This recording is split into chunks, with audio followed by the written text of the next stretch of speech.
ইমন সে মহাখালী থেকে মালিবাগ অবধি পায়ে হেঁটে মেসে ফিরল। মালিবাগ শহরে এসেছে আজ 2 মাস হলো। 10,000 টাকা নিয়ে এসেছিল এই শহরে, অথচ আজ তার কাছে আছে মাত্র 200 টাকার একটা নোট। এই 200 টাকা দিয়ে কদিন চলতে পারবে সে তা জানা নেই। রাতে আর ইচ্ছে করলো না এই 100 টাকা ভেঙে খাবার খেতে, সেই জন্য পানি খেয়ে শুয়ে পড়ল। আবার কাল ছুটতে হবে চাকরির সন্ধানে। না জানি আর কত কিছু ছুটবে এই চাকরির পিছনে। পরের দিন দুপুরে আফিয়া সুলতানা আসলেন মেহরিনদের বাড়ি। মেহরিন তবে ওখানে বসে নারকেল ছুঁড়ছিল। আফিয়া সুলতানকে মেহরিন খেয়াল করেনি। আফিয়া সুলতান ভেতরে চলে গেলেন একবার মেহরিনের দিকে তাকিয়ে। মেহরিন নারকেলটা ছুলে ফাটানোর জন্য উদ্যত হলে শেরিন এসে মেহরিনের হাত ধরে বসা থেকে উঠে বলল, তোর শাশুড়ি এসেছে আর তুই এখানে বসে আছিস? সেখানে চল, ডাকছে তোকে। মেহরিন ভড়কে গেল। তার শাশুড়ি এসেছে? আচ্ছা, উনি কি এসেছে? শেরিন বাহিরে কলপার থেকে মেহরিনকে হাত ধুয়ে আসতে বলো। মেহরিন হাত পা মুখ ধুয়ে আসতেই শেরিন তাকে নিয়ে মায়ের ঘরে গেল। চোখ পড়ল ভদ্রমহিলাকে মেহরিনের। কালো বোকরা পরিহিত ভদ্রমহিলার মুখ থেকে নেকাব সরানো। মেহরিনকে দেখতেই তার মুখে হাসি ফুটল। ইশারায় পাশে বসাতে বলল। শেরিন বোনকে বসিয়ে দিল। আফিয়া সুলতান মেহরিনদের বাসায় এসেছে মেহরিনের জন্য কিছু গয়না নিয়ে। এগুলো দাবিদার একমাত্র সুলেমানের বউ। গয়নাগুলো সাইড ব্যাগ থেকে বের করে মেহরিনের সামনে ধরে বলল, এসব তোমার শাশুড়ির, এসব তোমার প্রাপ্য। এই গহনাগুলো পরিয়েও বিয়েতে, কেমন? মেহরিন বাধ্য মেয়ের মতো মাথা নাড়ে কাত করলো। আর কিছুক্ষণ কথাবার্তা বলে ভদ্রমহিলা চলে গেলেন। শেরিন মেহরিনের হাত থেকে গয়নাগুলো নিয়ে উল্টে পাল্টে দেখলো। বেশ ভারী গহনাগুলো, অনেক স্বর্ণ আছে। সন্ধ্যা দেখে শেরিনের স্বামী অনিক আসলো এ বাড়িতে। বউ তাহার আজ 1 সপ্তাহ হলো বাপের বাড়ি, সেই জন্য বউকে তার দেখতে আসা। বাড়ি উঠোনে আসতে একমাত্র শালী মেহরিনের সাথে তার সাক্ষাৎ হলো। মেহরিন আগেই শুনেছে তার সাজি সাহেবের বিয়ে ঠিক হয়েছে। সাজি সাহেবকে একটু রাগানোর জন্য বলল, কি ব্যাপার মেহরিন, শুনলাম তোমার বিয়ের সামনে? মেহরিন দুলাভাইয়ের গলার আওয়াজ শুনে চকিত ঘাড় ঘোরালো। খুশিতে আত্মরা হয়ে বলল, ভাই আপনি? হ্যাঁ আমি। বউটাকে তো রেখে দিয়েছ, তাকে ছাড়া যে আমার এক মুহূর্তে চলে না, সেটা কি ভুলে যাও? চলেন ভেতরে। শেরিন উনিকে দেখে অবাক হলো। দুপুরে ফোনে তার কথা হলো, কই তখন তো বলেনি সে আসবে। সাজিদা বেগম মেয়ের জামাই আশায় ফের মাংস চড়ালেন চোলায়। খুব একটা ভালো তরকারি রাঁধেনি রাতের জন্য। সেসব জামাইয়ের পাতে আর দেওয়া যায় না তো। রাত 9টার দিকে মোতালেব ভুঁইয়া বাড়ি ফিরলেন। জামাই মেয়েদের সাথে নিয়ে রাতে খাবার খেয়ে উঠানে পাটি বিছিয়ে বসলেন। মূলত মেহরিনের বিয়ের বিষয় নিয়ে কথা বলছেন। উনিকে খোঁজখবর নিতে বলেছিল ছেলের সম্পর্কে, যার সাথে মেহরিনের বিয়ে ঠিক হয়েছে। অনিক সেই জন্যই আজ এসেছে। অনিক খোঁজখবর নিয়ে জানতে পারলো, সেসব শ্বশুরকে জানালো। ছেলে বেশ ভালোই, এমপি, বেশ নামডাক আছে রাজনীতিতে। শুধু একটাই সমস্যা, সেটা হলো ছেলে গ্রামের বাড়িতে আসে না, একাই থাকে ছোট চাচার সাথে। মোতালেব ভুঁইয়া চিন্তায় পড়ে গেলেন। মনের জোরাজুরিতে তো রাজি হলো। বিয়ের পর ছেলেকে তার মেয়েকে ঢাকায় নিয়ে যাবে। সারা রাত আর দু চোখের পাতা করতে পারল না মোতালেব ভুঁইয়া। ভোরের দিকে অনেক চলে এলো। দুপুরে উর্মি আসলো মেহরিনদের বাড়ি। মেহরিন উর্মিকে সব দেখালো তার শ্বশুরবাড়ি থেকে তার জন্য কি কি নিয়ে এসেছিল তার শাশুড়ি। উর্মি দেখলো সব। মেহরিন সব উর্মির শরীরে দিয়ে দেখলো কেমন লাগে তার উর্মিকে। উর্মির শরীরে কেমন যেন গহনাগুলো বিঁধল। তড়িঘড়ি করে শরীর থেকে গহনা খুলে ফেললো। মেহরিন কারণ জিজ্ঞেস করলো। উর্মি জানালো অস্বস্তি হচ্ছিল এ তো ভারী গহনায়। আসলে তাই হচ্ছিল উর্মির। মেহরিন উর্মিকে নিয়ে ছাদে চলে গেল। উর্মি আকাশের দিকে তাকিয়ে আছে। মেহরিন জিজ্ঞেস করলো, চাচি বকেছে? উফ, তাহলে ভাইকে খুব দেখতে ইচ্ছে করেছে। বোধহয় ভালো নেই ওই শহরে। মুখ ফুটে হয়তো বলছে না আমাদের, কিন্তু ভাইয়ের কণ্ঠ শুনলে বুঝতে পারি কিভাবে চলছে কে জানে। টাকা পয়সা তো এতদিন শেষ হয়ে যাওয়ার কথা। মন খারাপ করিস না, সব ঠিক হয়ে যাবে। সেই স্বপ্নই দেখতে চলছি গত 1 বছর ধরে, অথচ কিছুই ঠিক হচ্ছে না মেহু। আর একটু শোন, একটা সুখবর আছে তোর জন্য। কি? আমরা ঢাকায় যাচ্ছি, যাবি তুই? আম্মাকে আমি বলেছি তোকে নিয়ে যাব। আম্মা রাজি হয়েছে। সত্যি? কিন্তু আমার আম্মা কি রাজি হবে? দিবে, বলবি ইমন ভাইয়ের সাথে দেখা করবি। সত্যি দেখা করব? হুম, কাছে থাকলে দেখা করিয়ে দিব। আচ্ছা, আমি আমাকে রাজি করাতে গেলাম মেহু।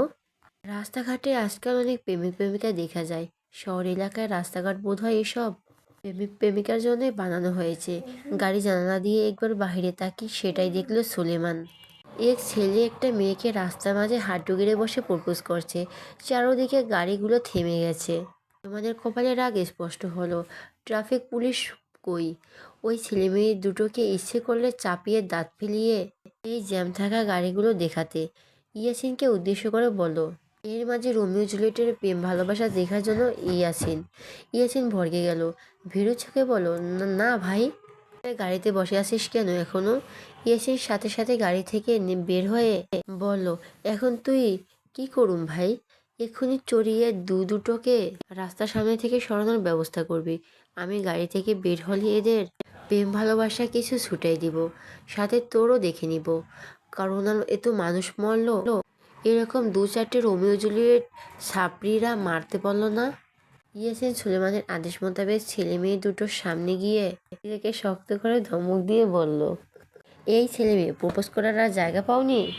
এই পৃথিবীতে নর্দমায় গিয়ে প্রপোজ করো, বন জঙ্গলে গিয়ে করো, প্লেনের পাখায় গিয়ে বসে করো, সমস্যা নেই আমাদের। তবে এখন কি এই মুহূর্তে রাস্তার মাঝ থেকে সরো বলছি।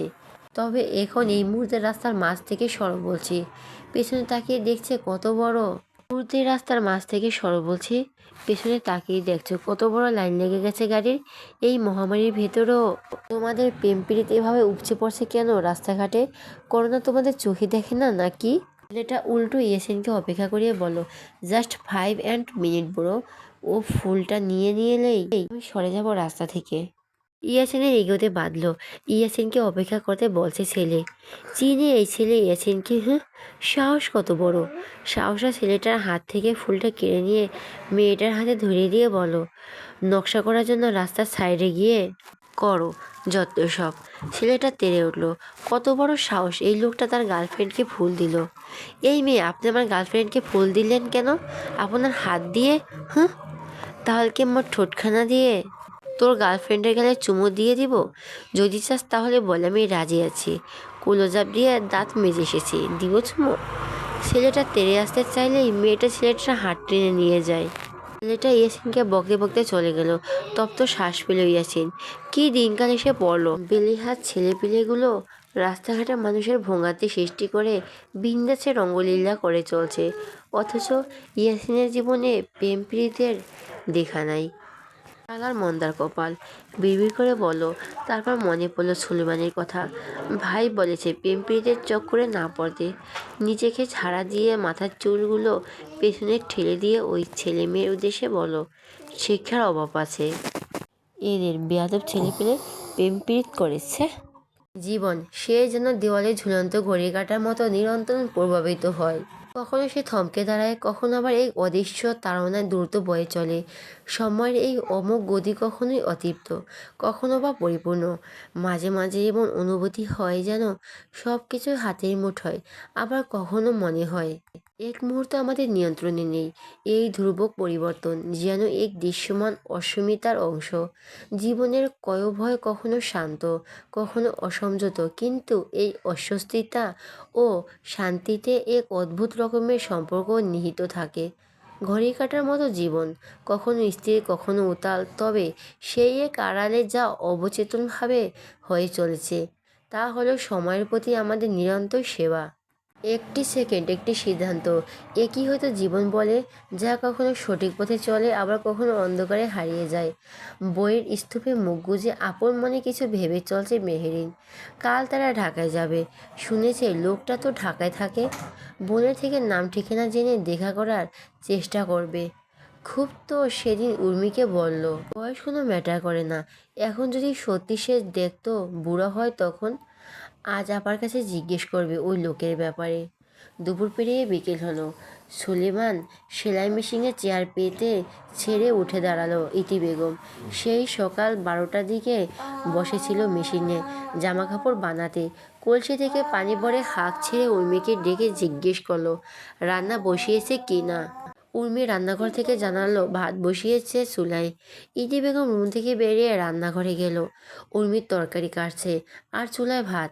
ইতি চোখ গেল পাতার বস্তা দিকে। পাতাগুলো ফুরিয়ে আসলো বলে বাড়ি থেকে একটা সালার বস্তা নিয়ে ইতি বেগম বললেন, আমি পাতাগুলো আনতে গেলাম উর্মি, ভাত হলে তরকারি বসিয়ে দিস। একতলা বিশিষ্ট বাড়ি উর্মিদের। বাড়িটা 3টি রুম। এই বাড়ি আর জায়গাটার শেষ সম্বল তাদের। আর কিছু করে যেতে পারেনি উর্মির বাবা সাইদুল ইসলাম। ব্যবসায় লস খেয়ে প্রচুর ঋণী হয়েছিলেন সে। তার মধ্যে অতিরিক্ত মানসিক চাপে একদিন হার্ট অ্যাটাক করে পরলোকে গমন করেন। বাড়ির জায়গা ব্যতীত অন্য সব জায়গাগুলো পানির দামে বিক্রি করে দিনার দেওয়া হয়েছে, যার ফলে বাড়ির জায়গা ছাড়া আর কোনো জায়গা সম্পত্তি তাদের নেই। উর্মি ভাত হয়ে আলু ভাজি করে। আলু ভাজি দিয়েই রাত আর সকালটা পার করতে হবে। এমন দিন উর্মিদের এসেছে, ঘরে একটু টুকরো মাছ মাংস কিছুই নেই, সব শেষ। সংসারটা বাবা মারা যাওয়ার পর থেকে উর্মির মা ইতি বেগম দর্জির কাজ করে চালিয়েছে। আজকে শরীরও তার ভালো না। উর্মি মাকে বলাও হয়নি ঢাকা যাওয়ার কথাটা, অথচ কাল মেহরিনরা ঢাকা যাবে। আজ যে করে হোক মাকে সে বলবে। ভাইয়ের কথা বললে না করতে পারবেই না। মেহরিন ব্যাগে নিয়ে জামা কাপড় সহ বাবা মায়ের জামা কাপড় ভরে নিল। সেরিন যাবে না, সেরিন বাসায় থাকবে, অনিক আসবে, রাত থাকবে মেহরিনরা না ফেরা অবধি। গতকাল ভোরে তাদের রিজার্ভ করে গাড়ি আসবে। উর্মি তো এখনো কিছু জানালো না, মেয়েটা কি যেতে পারবে না? তাহলে মেহরিন তার মায়ের বাটন ফোনটা নিয়ে উর্মির নাম্বারে কল করলো। ইতি বেগম মেশিনে বসেছিলেন। ফোনের আওয়াজ পেয়ে ভাবলেন তার ছেলে ফোন করেছে। সে খুশি হয়ে ফোন ধরতে দেখলো মেহরিনদের নম্বর। ইতি বেগমের মুখ চুপসে গেল। উর্মিকে ডেকে বলো, মেহরিন ফোন করেছে উর্মি। উর্মি দৌড়ে আসলো, ফোনটা নিয়ে বারান্দায় আসলো। মেহরিন জিজ্ঞেস করলো, কী রে যাবি না? কাল তো ভোরে বের হব। উর্মি চুপসানো মুখ নিয়ে বলো, মাকে বলতে পারিনি মেহু। আচ্ছা ফোনটা চাচিকে দে। উর্মি ফোনটা মায়ের সামনে রেখে বলল, মা মেহু কথা বলবে। ইতি বেগম ফোনটা কানে নিল। মেহরিন সালাম দিয়ে বলো, কেমন আছো চাচি? এই তো আলহামদুলিল্লাহ ভালো, তুমি? এই তো ভালো আছি। চাচি একটা অনুমতি লাগতো। কিসের? কাল আমরা ঢাকা যাচ্ছি খালার বাসায়। উর্মিকে নিয়ে যেতে চাচ্ছি আমার সাথে। ইমন ভাই তো ঢাকা থাকে। উর্মি ইমন ভাইকে দেখতে চায়। মানা করো না। ইতি বেগম উৎফুল্লতা নিয়ে বলল, ইমনের লগে দেখা হইব? হ্যাঁ, ভাইয়ের নাম্বারটাও খাতায় লিখে দেওয়া উর্মিকে। আর সকালে ভোরে গাড়ি ছাড়বে। উর্মিকে জামা কাপড় গুছিয়ে রাখবি কয়দিন? 5-6 দিন চাচি। আব্বাকে ডাক্তার দেখাবো তো। ও আচ্ছা, আমি বলতেছি গুছিয়ে রাখতে। একটু ইমনের খোঁজ এনে দিবি আমাকে। আচ্ছা চাচি, এখন তাহলে রাখি। ইতি বেগম ফোন কেটে উর্মিকে জামা কাপড় গুছিয়ে নিতে বলল। উর্মি তো বেজায় খুশি।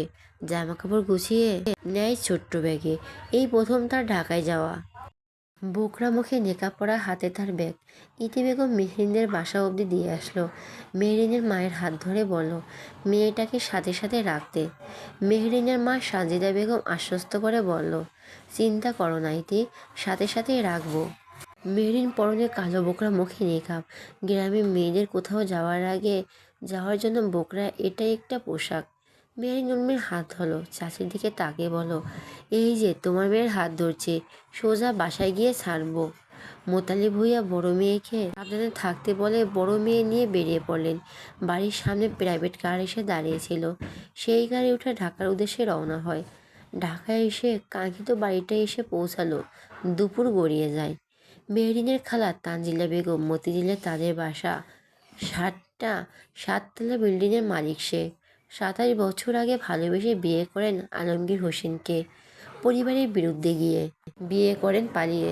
প্রেম ভালোবাসা এসব ভালো নজরে দেখা হয় না বিয়ের আগে গ্রামে, যার কারণে তানজিলা বেগম পরিবারের বিষয়টাকে ভালো নজরে দেখেনি। আর তানজিলা বেগমও ঘাড়তারা আলমগীর হোসেনকে ছাড়াই কাউকে বিয়ে করবেন না। তাই বাড়ি থেকে পালিয়ে চলে আসেন আলমগীর হোসেনের হাত ধরে। আজ অবধি তানজিলা বেগম বাবার বাড়িতে যেতে পারেনি। তার বাবা আজও তাদের মেনে নেয়নি। তানজিলা বেগমের 2 ছেলেকে অবশ্য আদর করে তানজিলা বেগমের পরিবার। বড় ছেলে তেহরান এবার মাস্টার্স করেছে ঢাকা বিশ্ববিদ্যালয়ে। আর ছোট ছেলে তানবীর এবার ক্লাস 10-এ পড়ে। মেহরিন এক বুঝে জুনিয়র। মেহরিনরা বাসায় আসতে দেখতে পায় তার খালা। এত আয়োজন, ডাইনিং টেবিলে ভর্তি হরেক রকমের খাবার। এখন বাসায় আসে তানজিলা বেগম আর তানবীর। মেহরিন উর্মিকে নিয়ে ফ্রেশ হয়। উর্মি ইতস্ত বোধ হচ্ছে, এই প্রথম ঢাকায় আসা। বেশ বড়লোক ওনারা। তা টের পেয়ে গেছে উর্মি। মেহরিন টাওয়াল দিয়ে মুখ মুছতে মুছতে বলল, কিছু ভাবছিস? হুম। কি? ওনারা অনেক বড় লোক, তাই না? তা বলতে পারিস, কিন্তু কি হয়েছে এতে? আমার ইতস্ত লাগছে। আমি আছি তো বোকা। তানজিলা বেগম এসে মেহরিন আর উর্মিকে ডেকে গেল খেতে আসার জন্য। মেহরিন উর্মিকে নিয়ে আসলো খাবার ঘরে। তানবীর বসেছিল আগেই। মেহরিনকে দেখে বলল, এই মেহ আপু, এখানে বসো, অনেক গল্প আছে তোমার সাথে। মেহরিন তানবীর পাশে চেয়ার টেনে বসে পাশে উর্মিকে বসতে বলল। উর্মি বসলো। তানজিলা বেগম সবাইকে সযত্নে খাবার বেড়ে দিল। মেহরিন, তানবীর, উর্মি আগেভাগে খেয়ে রুমে চলে আসলো। তেহরান এখনো ভার্সিটিতে। তানবীর মেহরানের সামনে দাঁড়িয়ে বলল, কী রে আপু, তোমার বলে বিয়ে? মেহরিন ছোট্ট করে জবাব বলল, হুঁ। দুলাভাই কি করে? রাজনীতি। কি? মৃদু চিৎকার করে বলল তানভীর। চমকাচ্ছিস কেন? তোমার কপাল তাহলে পড়লো। রাজনীতি করার লোকজন ভালো হয় না আপু। ভালোজন কেন, তোমায় এমন লোকের সাথে বিয়ে দিচ্ছে? মেহরিন তানভীরের কথা শুনে চুপ হয়ে গেল। আসলে কেউ নিয়ে এসব করে? তাহলে সংসার করবে কি করে মেহরিন? তবুও নিজেকে আশ্বস্ত করলো, তার বাবা নিশ্চয়ই ভালো কিছু জিনিস শুনিয়ে রাজি হয়েছেন মেয়েকে অমন পুরুষের সাথে বিয়ে দিতে। শুধু কি তাই তানভীর? লোকটা মেহুর থেকে 15 বছরের বড়। আল্লাহ, তাই নাকি? হুম। সব দিক দিকে কপার পড়লো আপু তোমার। বাবা মেয়ে বলবে তোমাদের দেখো। রাজি কেন হলে? আমি আগে জানলে তো ভাইয়াকে বলে খালুজনের সাথে কথা বলে ভেঙে দিতাম বিয়েটা। আমার বাবার উপর পুরো ভরসা আছে তানভীর। উনি ভালো কিছু ভেবেই রাজি হয়েছেন। তুই আমার কথা ছাড়, তোর কথা বল। আমি আর কি বলবো, আমার খবর সব সময় 12টাতেই আটকে থাকে। কেন? বাদ দাও আমার কথা, আগে বলো, আমার দুলাভাই কোথায় রাজনীতি করে? কোন এলাকার ছেলে সে? শুনি সে ঢাকায় করে। নাম কি? জানি না। কি জানো তাহলে? কিছুই জানি না তার সম্পর্কে। না জেনেই রাজি হয়ে গেলে? বাবা জানে তো। সংসারে কি খালুজান করবে? করব আমি, কিন্তু আমার সকল ভরসার জায়গা সে। চোখ বন্ধ করে বিশ্বাস করি। ব্যাকডেটেডই রয়ে গেলে তুমি। আজকাল কেউ সব বাবা মায়ের পছন্দের উপর ছেড়ে দেয়, তাও আবার জীবনসঙ্গী নিয়ে। আমিও হতে চাই না তোমাদের মতন আপডেটেড। আমি ব্যাকডেটেডই ভালো। আচ্ছা চলো সন্ধ্যার মোড়ে খেতে যাই। এর মধ্যে ভাইয়াও চলে আসবে। কোথায় গেছে উনি? ওটা কাজে গেছে ভাইয়া। তোমরা থাকো, আমি সাইমনের বাসা থেকে একটু আসতেছি। সন্ধ্যার আগে ফিরবো, আমাকে রেখে যাবে না কিন্তু। তানভীর চলে যাওয়ার পরপরই তেহরান আসে বাসায়। বসার ঘরে খালা খালুকে দেখে সালাম দেয়। মাকে জিজ্ঞেস করে, মেহরিন এসেছে? হ্যাঁ, রুমেই। তেহরান মুচকি এসে তানভীরের রুমে যায়। দরজায় টোকা দিয়ে বলে, আসবো? উর্মি চমকে উঠে আকস্মিক পুরুষলিয়া গলা শুনে। পেছনে তাকে তেহরানকে দেখে স্বস্তির নিঃশ্বাস পেলে। তেহরান দেখতে 6 ফুট লম্বা, ফর্সা গাত্রবর্ণ, চওড়া কাঁধ আর চিপচিপে গঠন। মুখে সবসময় হাসি ঝুলে থাকে। নাক খাড়া, থুতনিতে হালকা কাট, বড় ঢেউ খেলানো চুল। তেহরান তানভীরের সাথে আগে থেকে হালকা পরিচয় উর্মির। তেহরানরা বেশ কয়েকবার মেহরিনদের বাসায় গিয়েছিল। তেহরান পুরো রুমে চোখ বুলিয়ে মেহরানকে দেখতে না পেয়ে এগিয়ে এসে বলল, তুমি এসেছো উর্মি? হুম। Welcome to our Dhaka city. মেহরিনের বেস্ট ফ্রেন্ড। মেহরিন কোথায়? ও আশ্রমে। তেহরান বিছানায় আয়েশ করে বসে শব্দ করে বলো, মেহু তাড়াতাড়ি বের হ। মেহরিন ওয়াশরুম থেকে বের হলে তেহরান বলে ওঠে, কী রে, হবু জামাইয়ের সাথে দেখা করতে ঢাকায় এসেছিস? মেহরিন তপ্ত শ্বাস ফেলে বলো, যার নাম ঠিকানা জানি না তাকে দেখে কি করি? গো অসহায় মেয়েটা রেডি হয়নি কেন? মরে খেতে যাব। উর্মিমালা, তুমিও রেডি হও, এটা তো তোমার ফার্স্ট আসা ঢাকা, তাই না? হুম। যতটা পারি ঘুরিয়ে দেখানোর ট্রাই করব। এই সময় বাইরে জিনিস খাওয়া কি ঠিক হবে? করোনায় যা প্রকোপ। আরে ধুলো করোনায় ধরলে মরে যাব। শহীদ মরণ হবে আমাদের, আপনার মাথা হবে। বকবক না করে রেডি হ। মেহরিন উর্মি বোকরা নিকাব পরে রেডি হয়। তেহরান অপেক্ষা করলো না বেডের ফেরার। করোনা তাতে কি, বিদ্যুৎ লোকজনের টঙের দোকানে চা খাওয়া গল্পগুজব করা বন্ধ হয়নি। যখন হুট করে পুলিশ চলে আসে তখন ফট করে দৌড়ে পালায়। তেহরান জিজ্ঞেস করলো, কি খাবো তোমরা? মেহেরিন বলল, আপনি যা খাওয়াবেন। চলো তাহলে ফুচকা খাওয়া যাক। আমি ফুচকা খাই না। তাহলে কি খাও উর্মি? চটপটি। আচ্ছা চলো। একটা ফুচকা রেস্টুরেন্টের সামনে এসে দাঁড়ালো। তানভীরের ফোন আসায় তেহরিন একটু সাইডে চলে গেল কথা বলতে। মেহরিনকে বলে গেল অর্ডার দিতে। ফুচকার স্টলের সামনে দাঁড়িয়ে আছে এ তো লোক। উর্মি ভেবাচেকা খেয়ে গেল। এ তো স্মার্ট ছেলে, কি না ফুচকা বিক্রি করে। মামা দুটো ফুচকা আর একটা চটপটি দিন।